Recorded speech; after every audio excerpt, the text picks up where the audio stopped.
live. You already know what it is. The one, the only El Selector back in the flesh. 24 hours later, we're back at it again. Game 2. We're gonna talk about it. What an epic matchup, to say the least. Let's be real. Honestly, that game had its ups, downs, highs, lows, back and forth. Basketball, very physical. That's throwback basketball right there. High IQ moments, low IQ moments. I'm talking about, we seen it pretty much all in that game last night. We seen it all in that game like literally the game that just happened. We just seen it all. Honestly, the New York Knicks ended up defeating the San Antonio Spurs 105 to 104 to lead the series. So kudos to the Knicks for getting the job done. Whoa, where do I even start? Honestly, this game is just like, whoa, man, this game was crazy. Like, honestly, this was better than game 1. This was way better than game 1. This game was back and forth. So much physicality. A lot of questionable calls from the referees, especially in that third quarter with Karl Anthony Towns. The Knicks were up by like 8 or 9 points, even 10 points at one point. I literally seen the referees come in there and sway that game right over to the San Antonio Spurs with all these questionable calls, and the Spurs got back in. But this game went back and forth, yo. Honestly, we're gonna get right into it. We're gonna talk about the scores on both teams. I'm gonna give you. I'm not gonna go too deep into all the scores. You guys can go check it out, but I'm gonna give you some of the top scores over there and what it looked like. You know what I mean? The tail of the tape. And let's talk about it. So we're gonna start with the we're going to start off with the New York Knicks. New York Knicks, OG Anunoby, 17 points, 4 rebounds, 3 assists. 5 for 10 from the field goal, 50% from the field goal line, plus minus -9. Josh Hart, not really the best game from him. Honestly, he kind of, he didn't have any points tonight. He played about 18 minutes, 0 points, but 6 rebounds, 4 assists, 1 steal, plus minus -3. So it wasn't the best night for Josh Hart. Josh Hart ended up doing his thing, but just not really that he didn't really produce the amount of rebounds that he was accustomed to. The scouting report is obviously on him, so they're going to be paying attention to him. But there was other guys who stepped up on his behalf that came up. So salute to those guys as well. Jalen Brunson, 37 minutes, 20 points, 5 rebounds, 6 assists, 5 steals. 7 for 25 from the field goal, 4 for 5 from the free throw, 2 for 8 from the 3-point line, plus minus -7. It wasn't even the best night for the Knicks. Like on a plus minus ratio, not the best night. The Knicks could have done a lot better, but at the end of the day, it's ball at the end of the day. So that's just what it is. Like, it is what it is. Like, but we're gonna get right into Mikal Bridges, 40 minutes, 20 points. This was my favorite player on the Knicks tonight.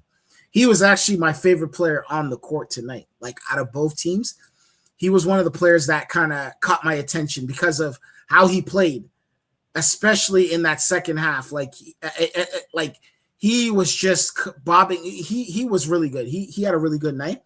But yeah, 40 minutes, 20 points, 6 rebounds, 6 assists, 1 steal, plus minus +7. So this guy had 8 for 13 from the field goal, so 61%.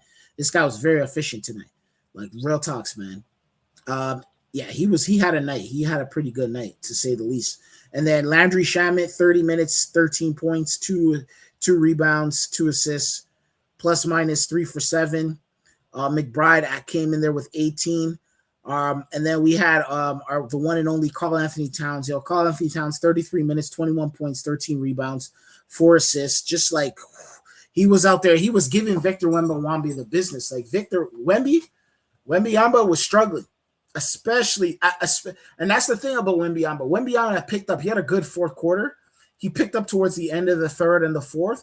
But the thing with Wembanyama was there was times in that game where, he was disappearing, man, especially early in that game. Like, his presence, he was having difficulty with Karl Anthony Towns. Karl Anthony Towns was giving him that business. He was giving him the business, even though the statistics show it shows that Wemby had a pretty decent game.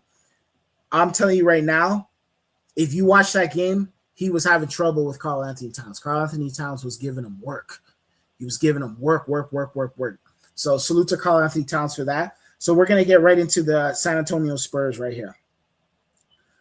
Justin Champagnie, 35 minutes, 8 points, four rebounds, 1 assist. Not really the best night for him, minus 18. Pretty abysmal stats, to say the least, for the amount of time he was out on the court. He needs to produce a lot better for the Spurs to win this series. Vessel, he came in with 38 minutes, 14 points, 9 rebounds, 5 assists, 1 block.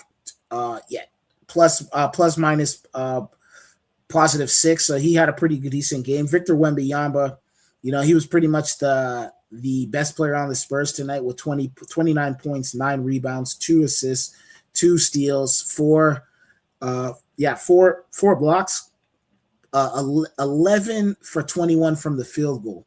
Like, contrary to popular belief, there was times where he was disappearing, but he picked it up towards the fourth quarter. Like, Victor Wembanyama's presence was seen. There was that error at the fourth where he ended up passing it to Castle, hitting his back, but we're going to get into that. That kind of messed up. I think that pretty much put the nail in the coffin for this team right there. Even though Jalen Brunson missed a free throw and whatnot, you see what I'm saying? But yeah, and then plus minus 6. And then De'Aaron Fox, much better performance tonight for De'Aaron Fox. He ended up almost getting into it with his high school rival, Jalen Brunson from the New York Knicks over there. These guys been battling since they were in high school. And I think their AAU days, EBYL or whatever you call that over there, those AAU. I'm not really too familiar with the AAU side of things. Like, I'm not too familiar with all those tournaments. But, yeah, they played in one of those tournaments over there. But, yeah, he ended up having 33 minutes, 20 points, 3 rebounds, 5 assists, 1 steal, 1 block. Much better night, 8 for 12 from the field goal. Also plus minus 2. So, not bad for him at all. And then we're going to get right into Castle over here and Harper. Castle and Cade, Castle ended up having 27 minutes, 14 points. I can see he was twisting his ankle. He was having a little bit of issues on the court there with his ankles and whatnot. You see what I'm saying? He was having problems with his feet there. Like, he was getting injured quite a bit out there on the court, but it's playoff basketball. That comes with it. 14 points, 4 rebounds, 4 assists. And yeah, you know what I mean? And then Harper, 32 minutes, 15 points, 6 rebounds, 3 assists, 1 steal.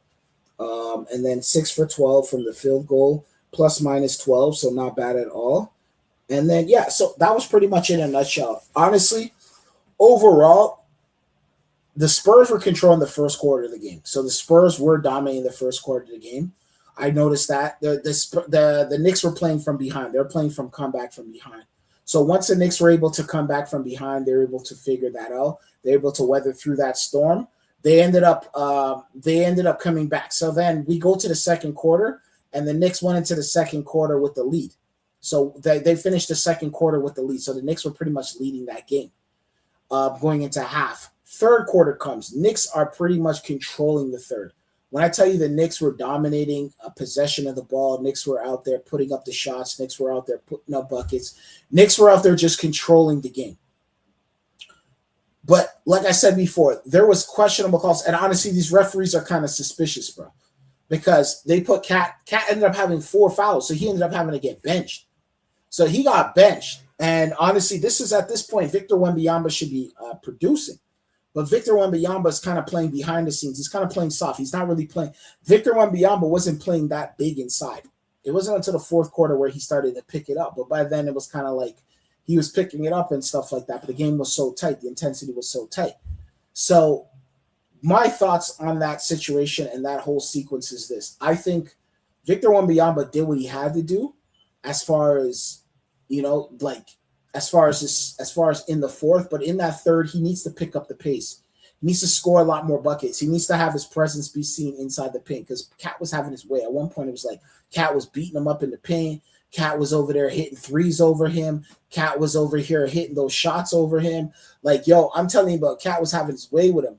And then also, yeah, that was one of the key components what I noticed as far as that quarter was going. Now, let's talk about this guy, Mikal Bridges over here. Bridges, in that third quarter, bro, Bridges was on fire. Like, Bridges was cooking. Like, he was cooking in that second and third. But in that third, I just started noticing how much his call volume, especially in the mid range, he was eating guys with the same shot. His game was looking like an old school kind of hooper, like a season. Like I've seen that kind of style. Basketball players know. A lot of dudes who play ball outside, play balls with the older guys and stuff. You'll see a lot of the older guys who are several years older than you, and they have that style of game. I've seen that style. Mikal Bridges is displaying out there. That's a guy who's really confident, a guy who's out there just getting the job done, taking care of business, handling his, putting up numbers, putting up those buckets.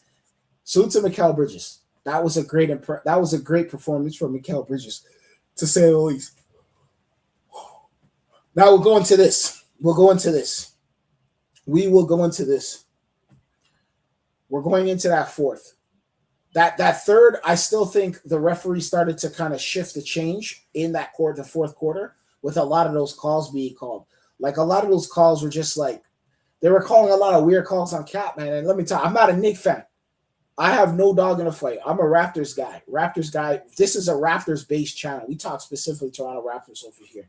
You see what I'm saying? So we're a Raptors-based channel over here. We've been that for several years now.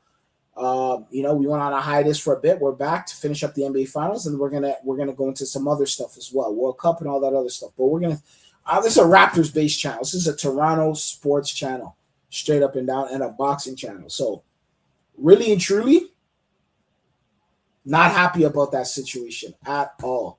Like I am not happy about how the referees were playing those kind of games, because I thought Cat was on a roll, and it kind of took him out of his rhythm for a hot second, and it kind of messed up the rhythm for the Knicks. And I could see that going into the fourth, because the fourth came, the Knicks are still kind of doing their thing, but they started having a lot of errors. One thing about the Knicks is they play a lot of stupid basketball as well. I'm gonna be honest with you, the Knicks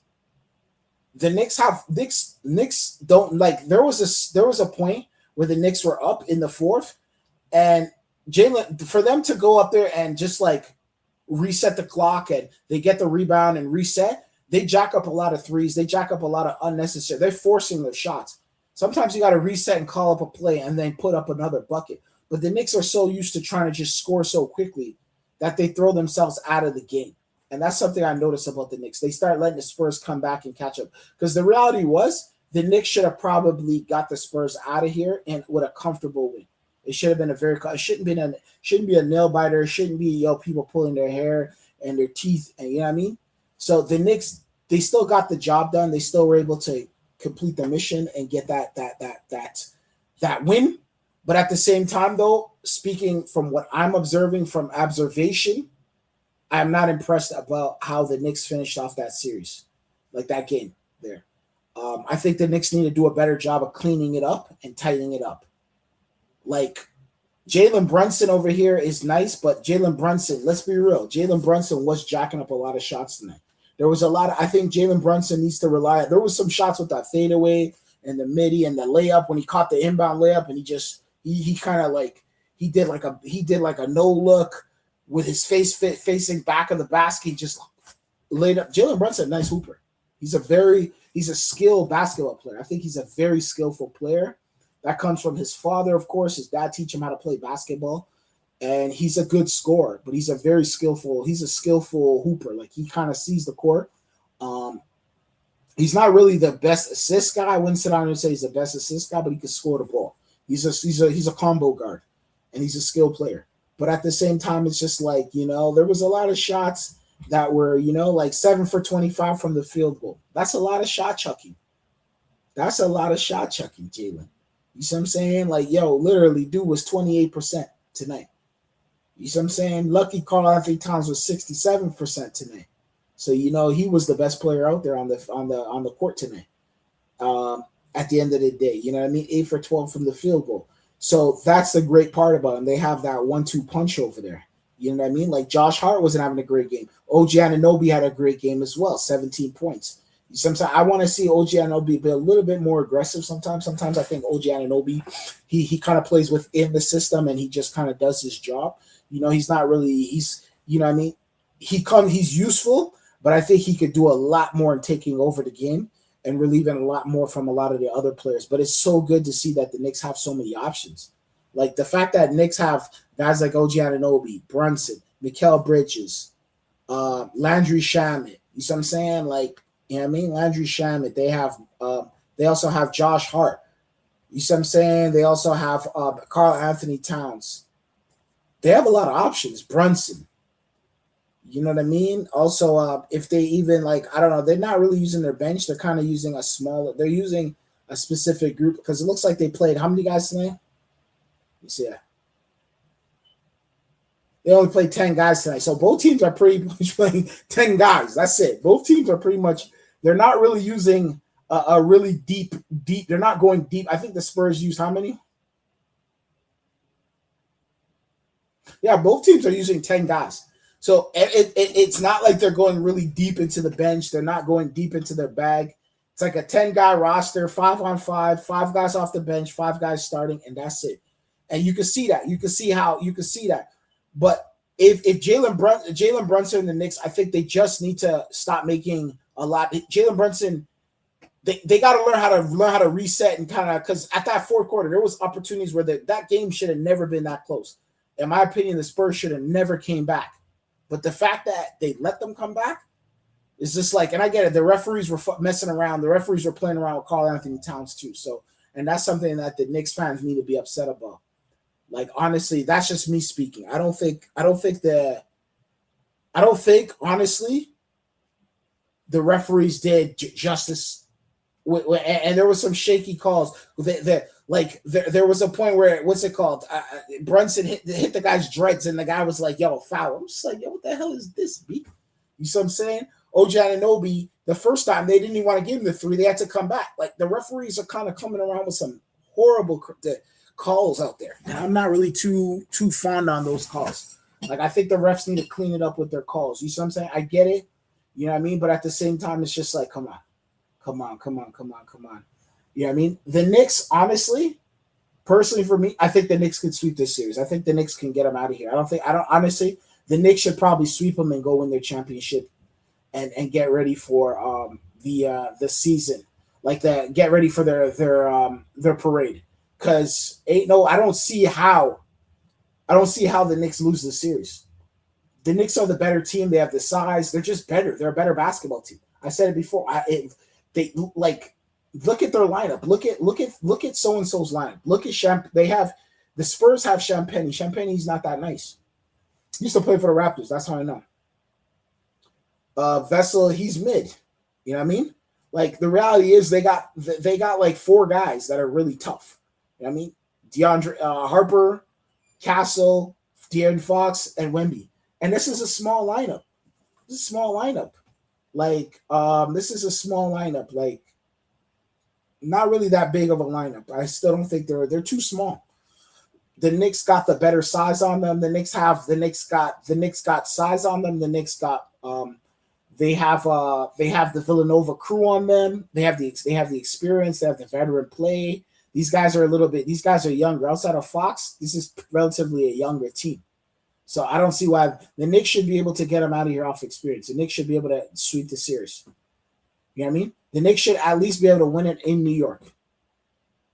If the Knicks don't win it in New York, regardless of what, the Knicks should win the series. But I don't think this series should go to 7. This series should go to, like, I get the NBA wants it to go to 7 just for marketability, for promotion, for business. Remember, they got the World Cup going on. They can get the traffic. They can get all the people coming to watch the games. There's a lot of people flocking into all over the Americas, New Jersey, New York, even out there in Ontario, Canada, Toronto, which is close to New York. And there's other Philadelphia. There's a whole bunch of states just around that are going to be hosting this World Cup. So the NBA obviously could use a Game 7. But I don't think the Knicks should get it to Game 7. The Knicks should get them out of here. This should be a straight-up sweep, and that's all she wrote. Now, what do the Spurs need to do to win Game 3? Because we're going to go right into what the Spurs need. I'm not going to stay too long over here. But what the Spurs need to do to win Game 3 is this. It's really simple. The Spurs have to tighten up their defense. They got to get better defensively. Also, the Spurs, Victor Wembanyama can't disappear. He can't afford to disappear in quarters.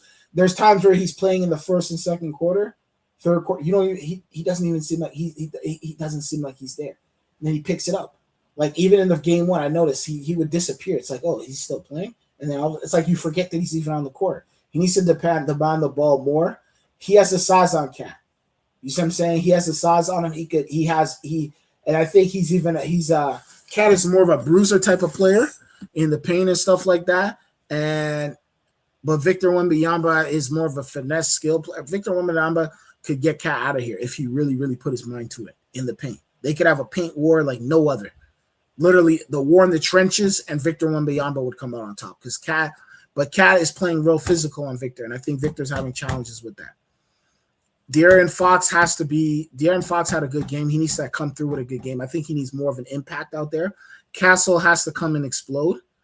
And also Harper needs to come out there and just kind of play his game. I know he's young, he's a rookie, so it's kind of like he's just going off of instincts. He's just going off of, you know what I mean? That's what they're going to have to do. And they're going to have to get some more production from Champagnie and their bench. They're going to have to come big. They're going to have to hit their threes like they did against OKC in order to get the Knicks out of here.